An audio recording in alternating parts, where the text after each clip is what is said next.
If you're the kind of person that can easily learn fast just by reading material off, then I would highly suggest going to the FAA website. They have a lot of study material for the Parts 107 drone license test that you can study up on and successfully pass the test.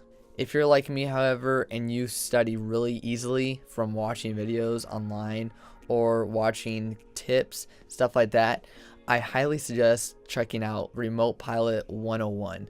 All you have to do is click on the website and put in your information that they ask for. If you don't have an account already, it's very simple to use, and then you have access to up to like 10 different study guides, lots and lots of videos to help study for this course, and every single one of them is very useful in their own way. Then after you get done with the study guides, the videos and such, you have a final exam that you can take. And if you get up to an 80% of the questions correctly on that final exam, they will give you a paper certificate that you can print out personally and have that shows that you passed their final exam on their study guide.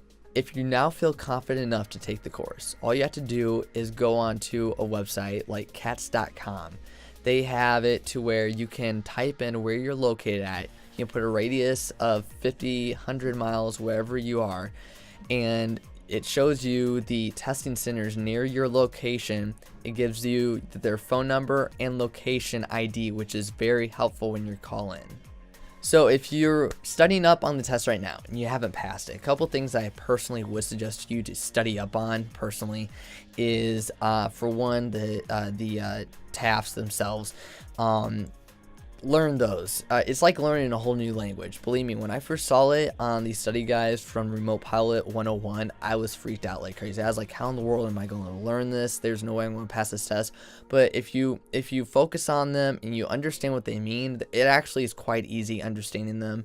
So like the Zulu time, statute miles, all that stuff, that all comes pretty simple. Just make sure you're paying attention when you're coming to these different courses if you take the Remote Pilot 101 course or some other course out there. The other thing I highly suggest you study up on is the aviation, air flight maps and all that stuff. They are going to quiz you like crazy on these, and they're going to quiz you on the different airspaces, tower heights. They're going to give you, for instance, they're going to give you a lot of scenarios. At least I got a lot of scenarios, as in like, so if you're flying here and you need to go from this destination to that destination with your drone, can you fly there? They're going to give you like 3 different scenarios, and it's very tricky. They like to trick you a lot. But I highly suggest you slow down when you're taking the test. Slow down, focus on the question, don't rush it. You have 2 hours to take the test. So now, if you're successful in passing your Parts 107 drone test, first of all, congratulations to you. I know it's a big deal. It's very exciting putting all that time and effort into studying up for the test and then finally passing it. So what I highly suggest you do afterwards, after passing the test anyway, is go onto your phone and go and download an app called Verifly. It will bring you to a location that you're currently at. I'm not currently here, but let's say that I'm doing a video or photo shoot for Associate Bank right here, which is what the drone is hovered over. And it says unlock night flight because it's nighttime outside actually. If it's daytime, it won't say that. You have to have special permission to fly at nighttime, so I can't even like actually buy it right now, I don't believe. But it says that it will cost me $20 for 1 hour, and on the bottom here, on the bottom of the screen, it'll show you that it's good for $1 million of insurance, and then it says a quarter mile for 1 hour of flight. And if you're like me, your drone, if you fly it fully, say a 20-minute flight, 20 plus 40, that's about 40 minutes, so that's under an hour flying time anyway. You can even go down here to options, and you can click the area, so you can go up to like 2 miles. Time, you can go up to an 8-hour flight time. So if you have a long commercial shoot that you have to fly your drone for and they're paying you for it or whatever, you can go up to 8 hours, 4 hours. I just do 1 hour because that's generally the amount of time that you need. Limit 1 million, 10 million, 10 million, or even like $5 million is if you have like an Inspire or something like that. 1 million, I fly a Mavic Pro, so that's good enough for me. The weight, you can put your weight in there. Space, outdoors, indoors, or both. So if you're flying indoors for some reason, outdoors, whatever.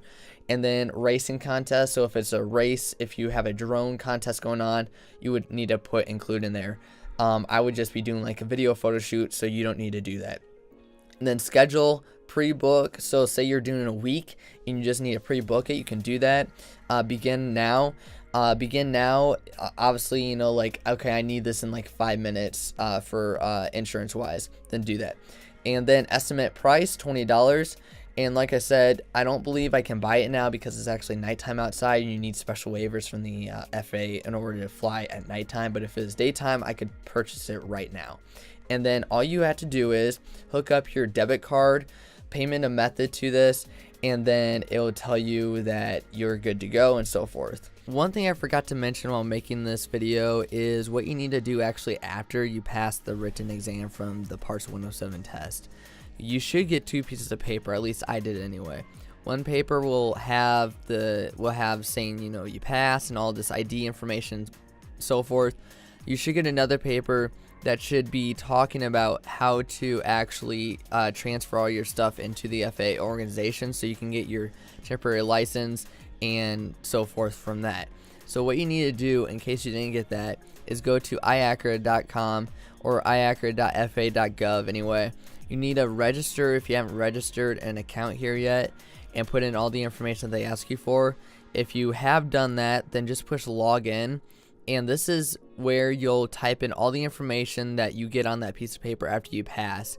And along with that, by the way, you need to wait at least 48 hours. They say 24 to 48 hours. I passed on a Saturday afternoon, so I came in on a Monday afternoon in this website, did everything, and all my information had gone through to the FAA organization. This is where you will get your temporary license, and before your actual, you know, like credit card type license will come in the mail and so forth.